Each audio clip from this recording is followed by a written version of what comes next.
जो अरविंद केजरीवाल ने एक बात कही थी कि जब भाजपा विपक्ष में होती है तो उनके तेवर उनकी बातें बिल्कुल अलग होती है, क्योंकि भाजपा जब विपक्ष में थी तो वो ये कहा करती थी कि सत्ता में आएंगे तो दिल्ली को जो है पूरी तरीके से पूर्ण राज्य का जो है दर्जा। पर 10 साल से लगातार दिल्ली पर एक ही पार्टी का राज है। बीच बीच में कई हमने देखा कि कई लड़ाई झगड़े यहाँ पर एलजी और अरविंद केजरीवाल के बीच होते हैं, तो कहीं ना कहीं ये जो झगड़े होते हैं या फिर जो ये बहस तीखी बहस राजनीतिक बहस जो होती है, कहीं ना कहीं देखा जाता है कि कोई चीज़ वो बाहर लाना चाहते हैं, कोई अगर भ्रष्टाचार यहाँ पर हुआ है तो बाहर लाना चाहते हैं। उस बीच ये सब चीज़ें देखने को मिलती है। यानी 10 साल से एक छत्र एक पार्टी का राज है, तो कुछ बातें तो ऐसी होंगी जो केंद्र सरकार है सत्ताधारी और जो केजरीवाल सरकार है, दोनों के बीच में जो तनातनी का माहौल है बीते जब से सरकारें बनी तब से ही देखने को मिल रहा है, क्योंकि हर एक मुद्दे पे कहीं ना कहीं दोनों में मतभेद उभर के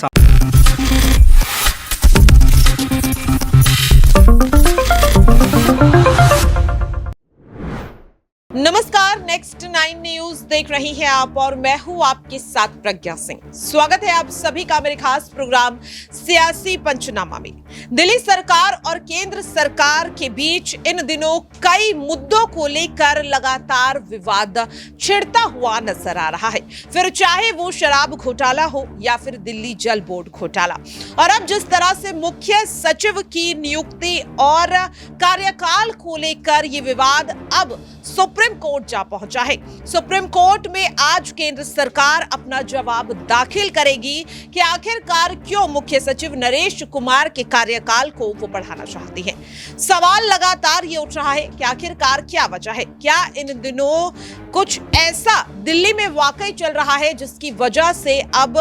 मुख्यमंत्री अरविंद केजरीवाल और केंद्र सरकार के बीच जुबानी जंग अब इतनी ज्यादा बढ़ चुकी है कि सुप्रीम कोर्ट ही इस विवाद को खत्म कर सकता है। इन तमाम सवालों के लिए न्यूज रूम में मौजूद अपने सहयोगियों से समझने की कोशिश यहां पर करेंगे कि आखिरकार उनकी क्या राय है, क्या वजह है कि अरविंद केजरीवाल की सोच और केंद्र सरकार की सोच एक दूसरे से मेल नहीं खा पा रही है, और क्यों बार बार हर विवाद अब सुप्रीम कोर्ट जाता हुआ नजर आ रहा है, चाहे अध्यादेश को लेकर हो या फिर शराब घोटाले को लेकर। यहां पर सबसे पहले मेरे साथ मेरे सहयोगी अबरार हैं और उनसे इस चीज को समझेंगे कि अबरार, काफी समय से देखा जा रहा है शुरुआत यहां पर अध्यादेश को लेकर होती है, फिर शराब घोटाले को लेकर, दिल्ली जल बोर्ड घोटाले को लेकर केंद्र सरकार जिस तरह से बार बार जांच एजेंसियों का इस्तेमाल कर रही है दिल्ली सरकार की शक्तियों को रोकने के लिए, क्या ये राजनीति से प्रेरित आपको लग रहा है? देखिए, इससे पहले भी जिस मामले को लेकर के लगातार ये कहा जा रहा था कि दिल्ली में जो ऑर्डिनेंस लाया गया था केंद्र सरकार के द्वारा, और उसके तहत कहीं ना कहीं आप कह सकते हैं कि जो शक्तियाँ थी जो है अरविंद केजरीवाल की सरकार ने लगभग 8-9 साल तक उस लड़ाई को लड़ने के बाद जीत हासिल की थी, और हालांकि उसको जो है फिर पलट दिया गया केंद्र सरकार के द्वारा। तो बिल्कुल जो है आम आदमी पार्टी ये तो आरोप लगाती ही रही है शुरुआत समय से ही कि इस पूरे मामले पर केंद्र सरकार की नीयत पर उनको शक है, और केंद्र सरकार कहीं ना कहीं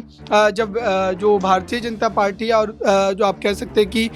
जो अभी सरकार भाजपा की है केंद्र में, जाहिर सी बात है कि दोनों को लेकर के जो अरविंद केजरीवाल ने एक बात कही थी कि जब भाजपा विपक्ष में होती है तो उनके तेवर उनकी बातें बिल्कुल अलग होती है, क्योंकि भाजपा जब विपक्ष में थी तो वो ये कहा करती थी कि सत्ता में आएंगे तो दिल्ली को जो है पूरी तरीके से पूर्ण राज्य का जो है दर्जा दिया जाएगा। लेकिन जब वो केंद्र में आ गई तो उन्होंने उनकी जो शक्तियों को छीनना शुरू कर दिया। तो ये दोहरे चरित्र पर जो है आम आदमी पार्टी लगातार उन पर आरोप जो है वो लगाती रही है, निशाना साधती रही है, और मुझे लगता है कि अब जो मुख्य सचिव का मामला है बिल्कुल उसी तरीके का मामला है। और अभी अरविंद केजरीवाल की बात करें या पार्टी के नेताओं की बात करें, वो इसी तरीके से जो है निशाना साध रहे हैं या आरोप लगा रहे हैं कि दरअसल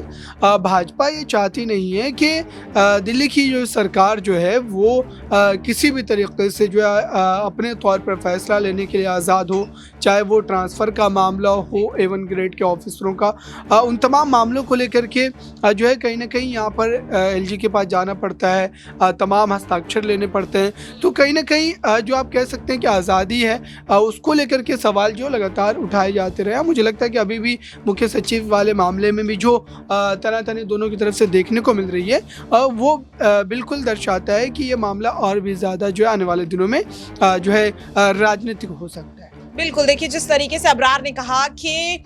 मुख्य सचिव की नियुक्ति का जो मामला है वो अब और ज्यादा राजनीतिक रूप लेता हुआ नजर आएगा। इसी बीच देखा जा रहा है कि ईडी सीबीआई के शिकंजे में फंसी आम आदमी पार्टी पर अब एक और बड़ा खतरा मंडरा रहा है। ये खतरा है दिल्ली जल बोर्ड में हुए घोटाले को लेकर, जिस पर सीधे सीधे अगर बात करें दौलत तो बीजेपी की तरफ से सीबीआई जांच की मांग की गई है। उपराज्यपाल को पत्र लिखा गया है और सीबीआई को भी पत्र लिखा गया है। तो क्या अब शराब घोटाले के बाद इस बड़े मामले में, क्योंकि सीधे सीधे गाज यहां पर मंत्री आतिशी सिंह पर गिरती हुई नजर आएगी अगर वाकई में सीबीआई जांच होती है, तो क्या मान लिया जाए मनीष सिसोदिया, संजय सिंह, सत्येंद्र जैन के बाद अब अगला नंबर यहां पर आतिशी और हो सकता है कि सौरभ भारद्वाज का भी लग जाए, क्योंकि इससे पहले इस मंत्रालय को वही संभाल रहे थे। बिल्कुल, लगातार यही चीजें सुर्खियों में चल रही हैं कि यहाँ पर बुरा समय जो है हमारी पार्टी का आ चुका है। लगातार उनके मंत्री और जो नए मंत्री बन रहे हैं वो भी यहाँ पर जो है सीबीआई या ईडी के घेरे में यहाँ पर आ सकते हैं। और लगातार हम देखें किस तरीके से उनके लोग जो हैं सिलसिलेवार तरीके से फंस रहे हैं। पहले शराब नीति घोटाला आती है, वो नीति बंद होती है, तो उसके बाद लगातार उनके लोग यहाँ पर जेल में जाते हैं। फिर यहाँ पे दिल्ली जल बोर्ड का कार्यभार जब एक नेता से दूसरे नेता को दिया जाता है तो घोटाले की बात यहाँ पर बाहर आती है। अच्छा दौलत, यहाँ पर आपको रोकना चाहूंगी। बार बार जिस तरीके से आम आदमी पार्टी कह रही है कि उनकी शक्तियों को खत्म करने की कोशिश केंद्र सरकार कर रही है, इसके लिए जांच एजेंसियों का भी उपयोग किया जा रहा है, क्या वाकई में ये पूरी जो कार्रवाई है ये राजनीति से प्रेरित है या फिर आम आदमी पार्टी अपने घोटाले को, अपने भ्रष्टाचार को कहीं ना कहीं छुपाने की कोशिश कर रही है? क्योंकि एक आप समझ सकते हैं एक नीति में खोट हो सकता है, लेकिन अब जल बोर्ड घोटाले को लेकर भी यहां पर सीधे सीधे जिस तरीके से मंत्री फंसते हुए नजर आ रहे हैं, सरकार फंसती हुई नजर आ रही है, तो क्या वाकई में ये पार्टी जो ईमानदारी का दावा करती है ये ईमानदार है भी या नहीं, इस पर भी सवाल खड़े होते हुए नजर आ रहे हैं। देखिए तो इसमें दोनों ही चीज़ हो सकती है। जिस तरीके से हमारी पार्टी ने कई चीज़ों पर काम किया है तो वहाँ पर बीजेपी की राजनीति को खतरा पहुंचा है, तो यहाँ पर ऐसा हो सकता है कि बीजेपी कुछ ऐसा करती हुई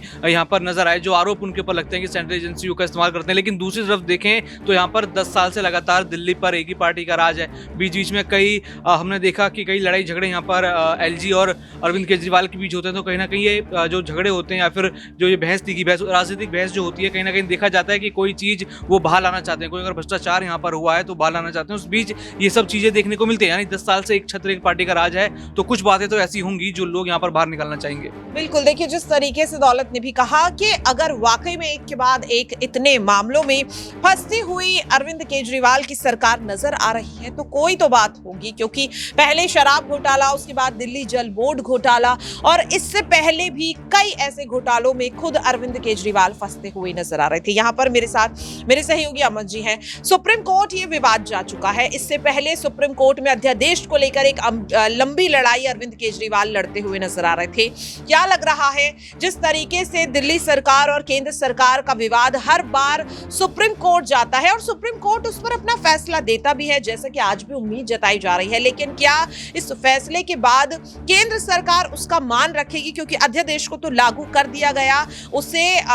इनकार करने के बाद भी सुप्रीम कोर्ट ने रोक लगाने की बात कही, लेकिन फिर भी अध्यादेश को ला दिया गया। तो अगर मुख्य सचिव की नियुक्ति पर भी रोक यहां पर लगा देता है सुप्रीम कोर्ट और अगर फिर भी यहां पर नियुक्ति होती है, कार्यकाल को बढ़ाया जाता है, तो इसे किस तरह से माना जाए? क्या वाकई में केंद्र सरकार अब अपनी मनमानी खुले तौर पर करती हुई नजर आ रही है? देखिए बिल्कुल प्रज्ञा जी, अगर हम दिल्ली को देखें, दिल्ली चूंकि एक केंद्र शासित राज्य है और यहाँ पर जो बहुत सारी शक्तियाँ हैं वो एलजी के हाथ में होती हैं, इसलिए जो नियुक्तियाँ हैं और तमाम जो चीज़ें हैं वो केंद्र सरकार के एक तरीके से कहा जाए तो उनके अधीन ही होती हैं, उसके बाद ही सारी प्रोसेस होता है। लेकिन केजरीवाल सरकार लगातार हमने देखा है कि जो केंद्र सरकार है सत्ताधारी और जो केजरीवाल सरकार है, दोनों के बीच में जो तनातनी का माहौल है बीते